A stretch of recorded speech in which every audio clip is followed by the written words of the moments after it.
Good afternoon, everyone. Sam here.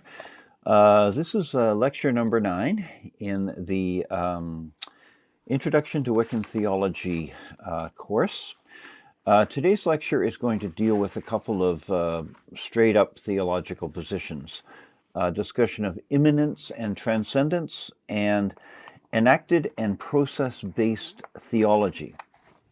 I hope you've all been taking notes and starting and stopping these lectures, because I recognize that they are a little bit dense and chewy just for straight up watching. Immanence is the theological position that holds that the divine is in and of the world, and transcendence is the position that holds the divine as being wholly other than the world. Neither of these positions is ever held completely purely, but religions tend towards one or the other pole. Wicca leans pretty strongly in the immanentist direction. We see the various goddesses and gods as being revealed and realized through features of the natural and human worlds which they animate. Ares is war, not just in charge of it. Ceres is the grain that grows and feeds humanity, not just the planter of it, and so on. We don't believe in a purely animist or pantheistic position in which all things have spirit and the spirit does not exist separately from the thing. Rather, having a panentheist position in which the divine exists in things, but the things do not fully realize the divine. There are parts of its existence which are greater than this world. This theological position is also expressed by process theologians such as Alfred Whitehead and Charles Hartshorne, and notably the feminist and goddess movement theologian Carol Christ. Carol Christ has had a great deal of influence into Wicca through the anthology Womanspirit Rising, which she co-edited with Judith Plaskow, and which is the deserved classic work. Her own Rebirth of the Goddess, 1997 rather, and She Who Changes, 2003, and, and through her influence on other thinkers such as Starhawk and Brandy Williams. I also must mention the truly excellent theological joint biography, God and Goddess in the World, which she and her friend Judith Plaskow put out a few years ago. Now, Christ cites Hartshorne's understanding of God as the most relational of all relational beings and as the most sympathetic of all sympathetic powers in the universe.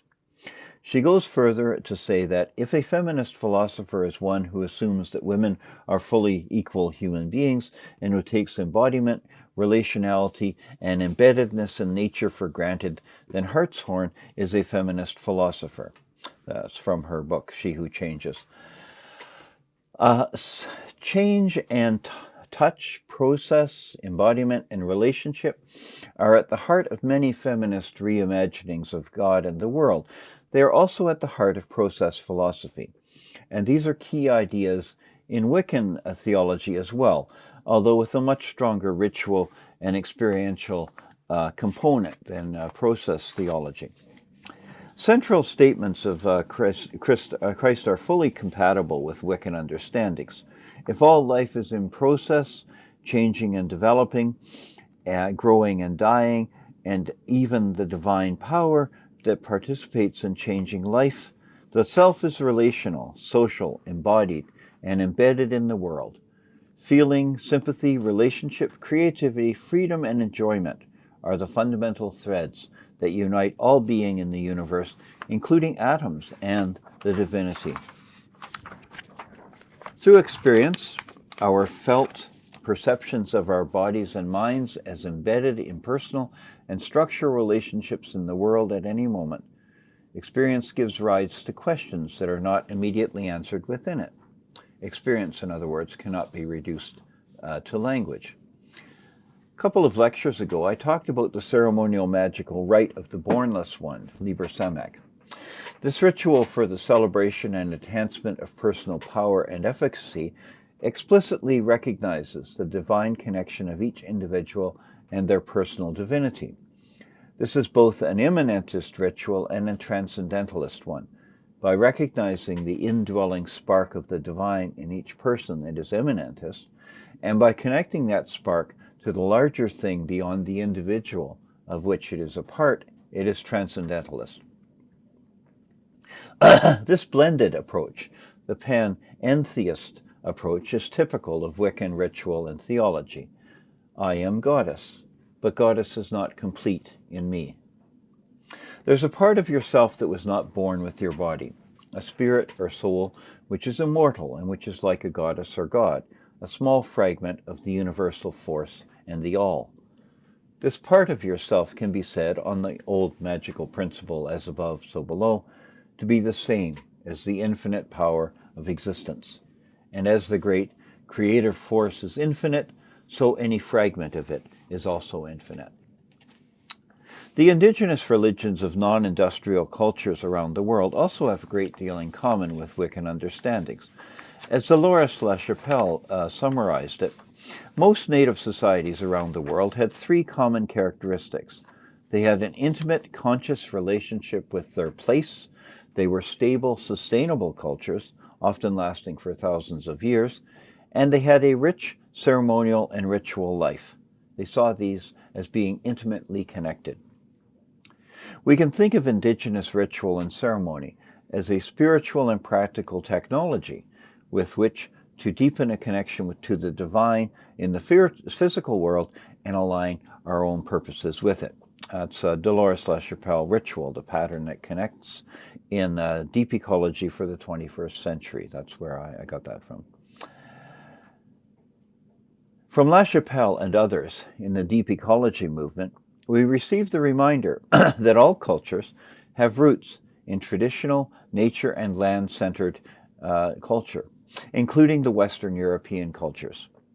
The 8 Sabbats of Wicca, seasonal festivals, are intended to reawaken a spiritual and human connection to nature, to connect with the divine embodied in the world of nature.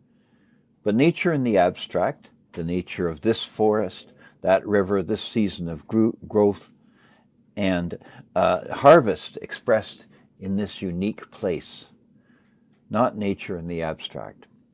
Theodore Gaster coined a lovely term cited by LaChapelle, topocosm. The traditional purpose of seasonal festivals is to periodically revive the topocosm, topo meaning place and cosmos meaning the world order. Topocosm thus means the world order in a particular place. The topocosm is the entire complex of any given locality conceived of as a living organism, not just the human community, but the total community, the plants, the animals, and the soils of that place. The topocosm is not only the actual and present living community, but also the continuous entity of which the present community is just the current manifestation. To reconnect to the land, we need to approach our location as a special sacred place. Ritual is essential as the pattern which connects human to non-human inhabitants, both living and spiritual. And, quote, during ritual, we have the experience of neither opposing nature or trying to be in communion with nature, but of finding ourselves within nature. Again, LaChapelle. Each of us in the Wiccan community who thinks about our theology has struggled to put into words what it is that is different about our approach to deity. We've often fallen back into just acting without thinking or borrowing ideas that don't really fit together all that well from here and there. The political and environmental current of deep ecology has a great deal in common with Wicca and has influenced a number of prominent Wiccan thinkers. I'll cite here the deep ecology platform, so to speak, and its 8 points. The well-being and flourishing of human and non-human life on Earth can have value in themselves. These values are independent of the usefulness of the non-human world for human purposes. 2. Richness and diversity of life forms contribute to the realization of these values and are also values in themselves. Evolution is not progress, and human beings are not special, not worth more or less than any of the rest of life. 3. Humans have no right to reduce this richness and diversity except to satisfy vital needs. Consumption that destroys diversity is wrong. Consumption for need is acceptable. 4.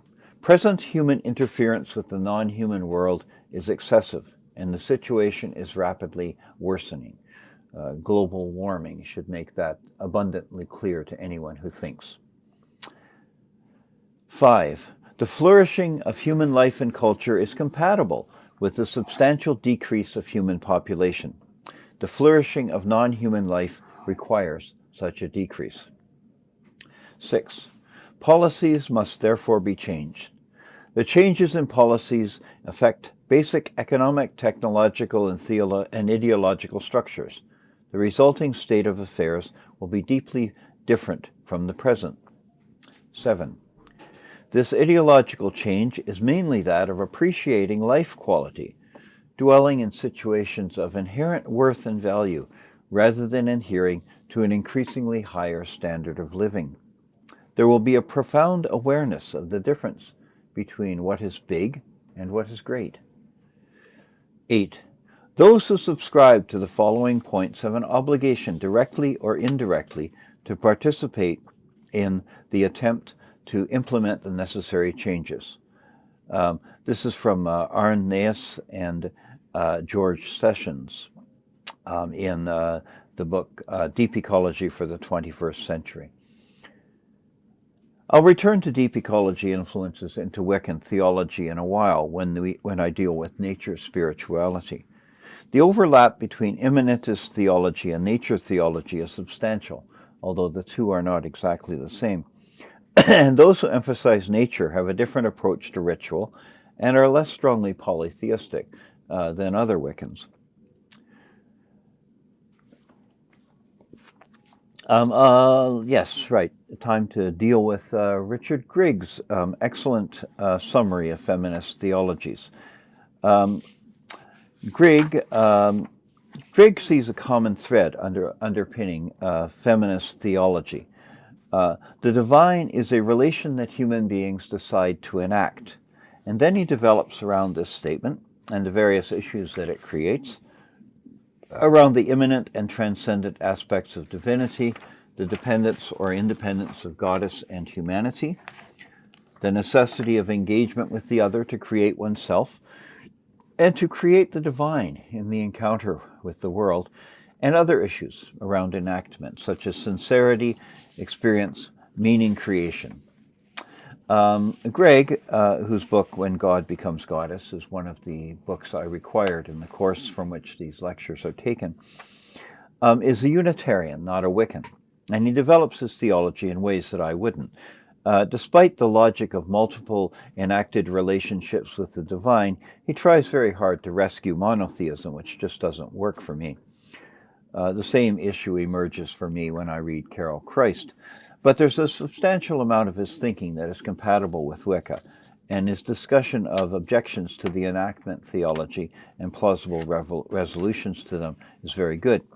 A practical point that struck home to me when I was thinking about the application to Wiccan theology is that enactment piety appears to have no institutional bearers. If piety has no institutional base, it'll probably never develop the critical mass necessary to make it a viable mainstream religious option. Although, again, 20 years on, feminist theology has made inroads into even conservative churches and synagogues, a specific enactment theology, which sees the divine as made real through our actions in the world, as enacted through ourselves and our communities, is a minority taste.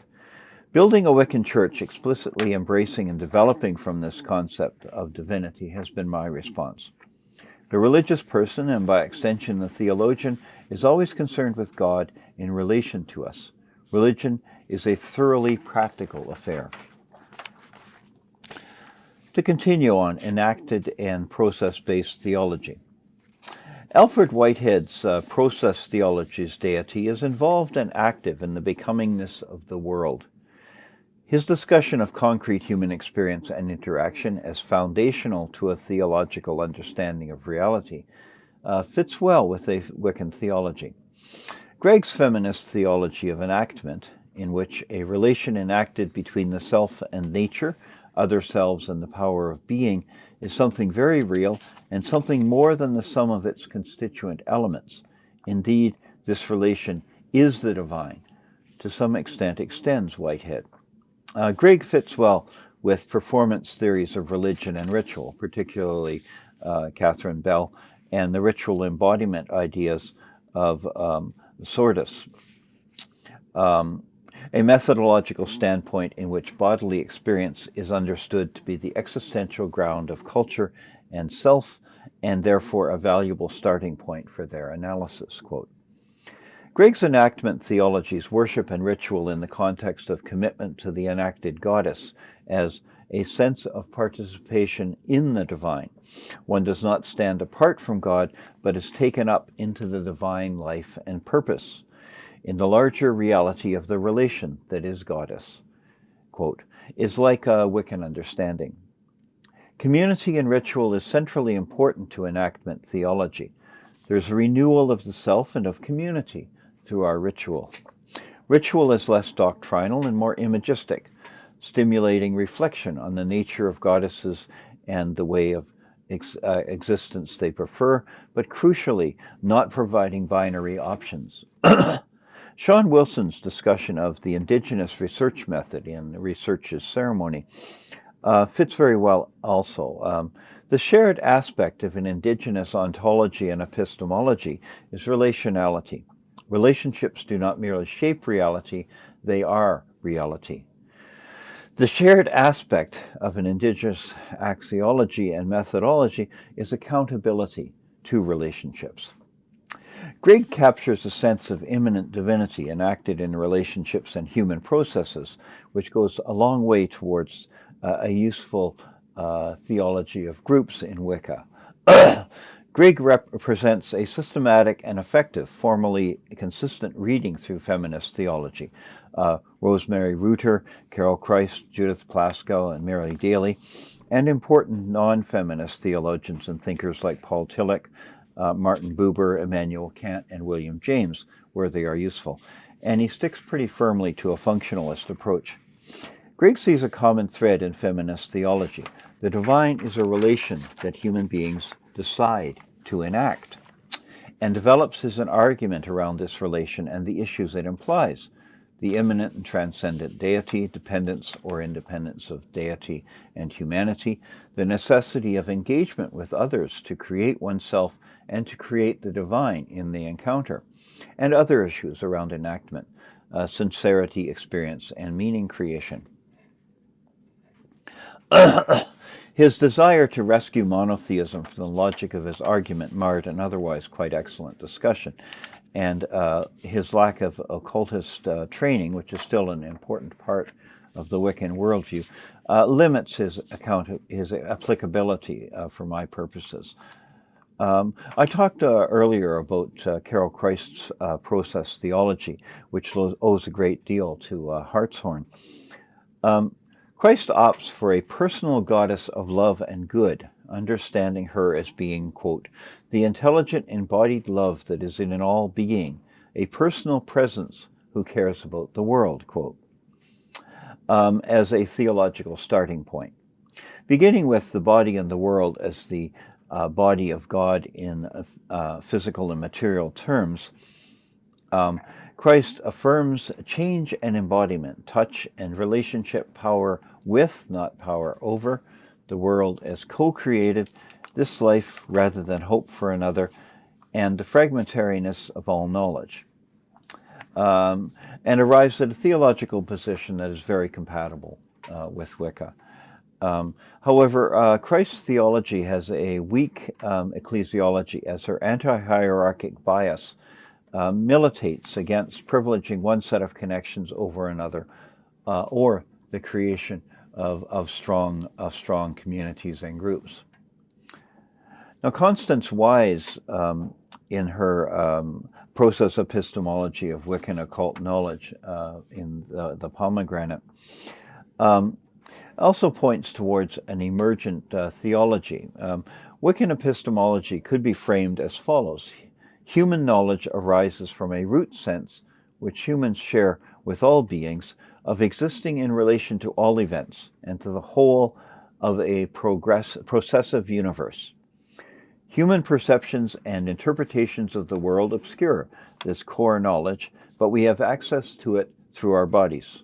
Through ritual, it can be raised, however briefly and faintly, to conscious awareness. In other words, through ritual, we can make ourselves aware of the universe in process, the universe as it develops, and as we are part of the universe becoming whatever it's becoming. Now, potentials are collecting in society in general and in the religious movements and organizations specifically, and I can anticipate a phase shift in our perceptions of the divine in ourselves and in society. What emergent phenomena will be realized, however? Is there a teleology? Is there an endpoint to which the universe is tending? Or are all of these cultural and personal shifts just adaptive, due to be superseded in their time by other adaptations in changing circumstances and as increasing complexity? I'm led to think more critically about the reductionist perspective and to engage more deeply with a systems and emergence perspective. The reductionist assumption is that to find what is real, we need to cut experiences into their smallest components and look at them in isolation. That's a model of discovering one part of the truth of things, often a scientific model.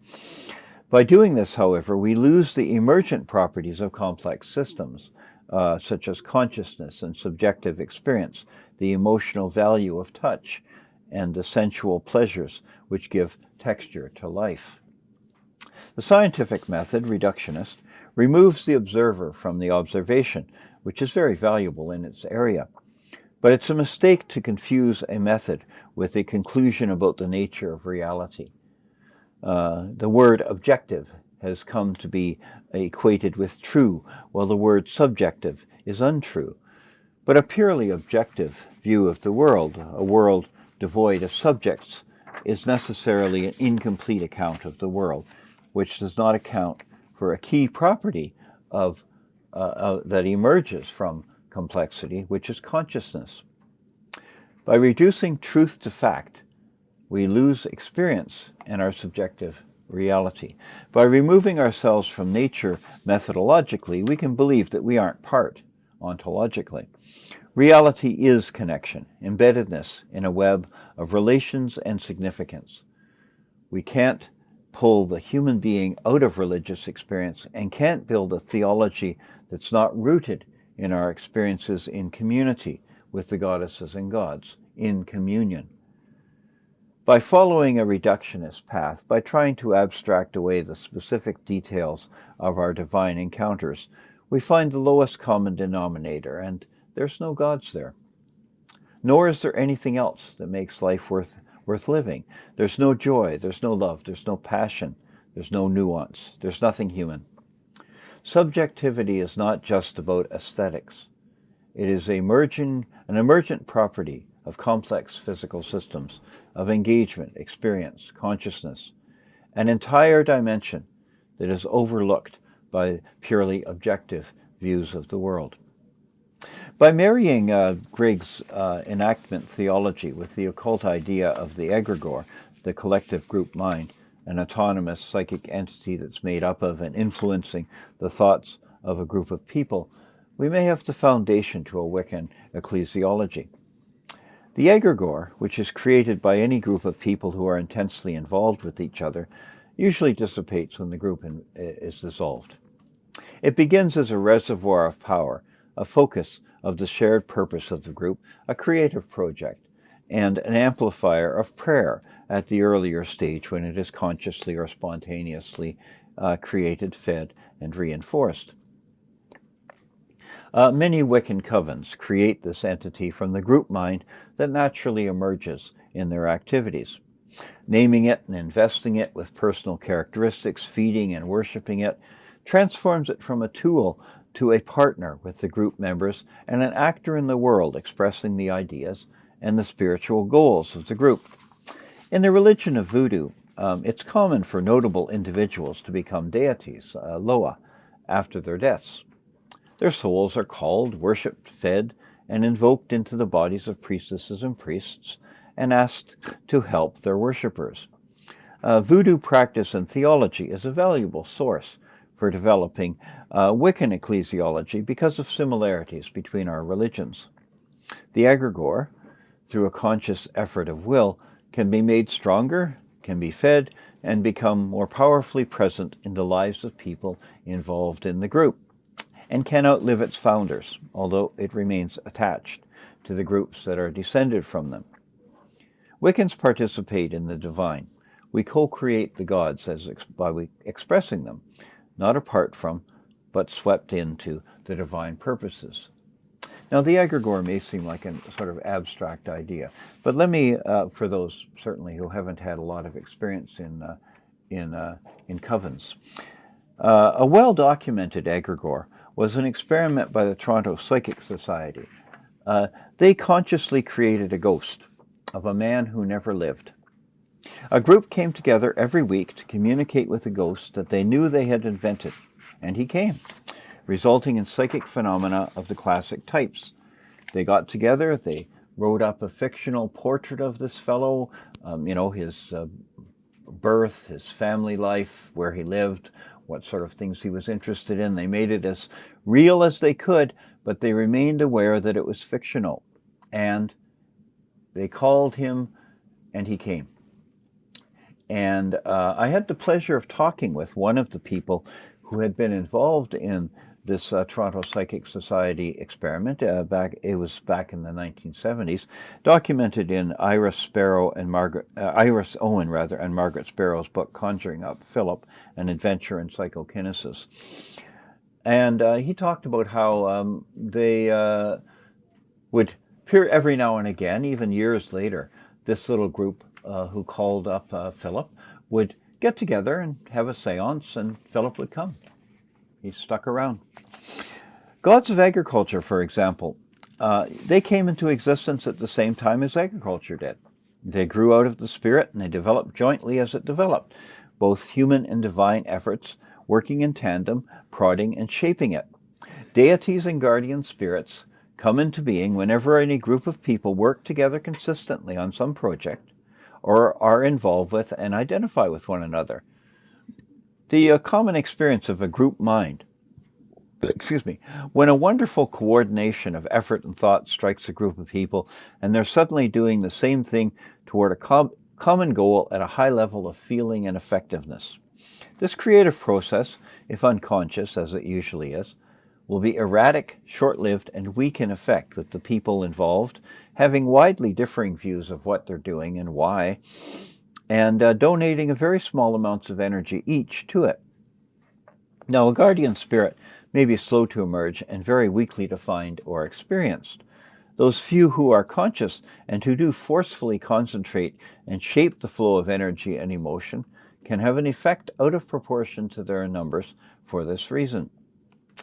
Now, groups that consciously choose to create on the spiritual level together and exercise their creative, emotional, and spiritual force toward the shaping and worshipping of deity can have a stronger and more clear effect, a guardian that expresses and enhances their spiritual power, hopes, and personal capacity for wonder over a lifetime or longer. An egregore ecclesiology sees the gods as created through and reinforcing the identity of groups, drawing energy from their members and feeding back energy to those people or activities that most closely express its developing and deepening purposes.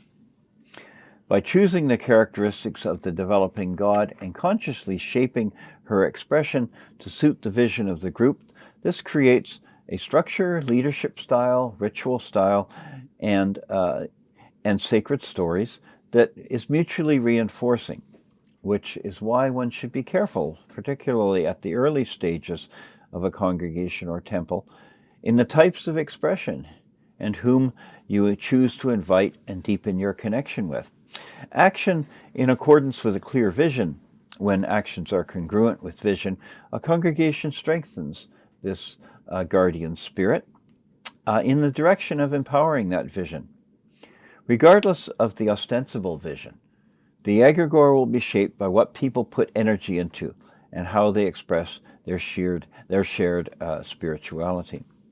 When we understand that gods are co-created and made real through the beliefs and practices of the human community, enacted, to use Grigg's term, in a collaborative relationship between humans and gods, in a context of human needs and relationships, this doesn't make them fictional, simply projections from our minds.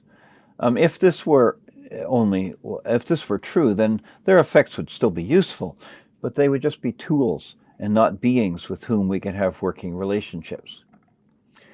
The expression of the divine potential saturating the universe is always contingent on the circumstances through which it is expressed and the needs and desires of the people to and through whom it is expressed. There is also no valid claim for truth of the divine outside personal experience. Now, the gods of an egregore theology do make demands and have expectations. They make these on those people who participate in their creation and on the organizations which embody them. But they also provide specific rewards, increased efficacy to their people. By centering religion on experience and community, we participate in the divine, we co-create the gods, and we express them through our lives. I know this lecture was rather more abstract, but I hope that it was useful to you.